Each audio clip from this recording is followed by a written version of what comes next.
আসসালামু আলাইকুম। আজকে মুরগি মাংস রান্না করব নারকেল বাটা দিয়ে, তাই এখানে লবণ দিয়ে মুরগি মাংসটা মাখিয়ে রেখেছি। এদিকে পেঁয়াজ বসিয়েছি, অলরেডি প্রায় লাল হয়ে আসতেছে।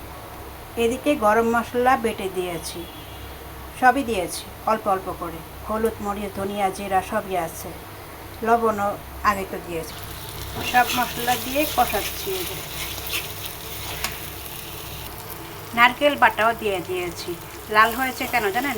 ওই যে গরম মশলা বেটেছি, সেই পাটাই তো আবার এটা বেটেছি নারকেল, এর জন্য।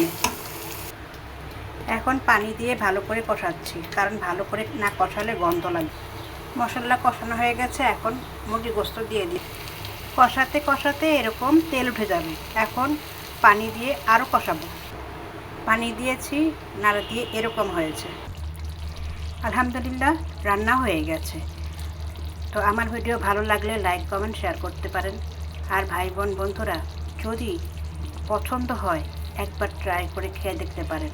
অনেক সুস্বাদু হয় এই নারকেল বাটা দিয়ে রান্না করে খেলে। আজকের মতো আল্লাহ হাফেজ।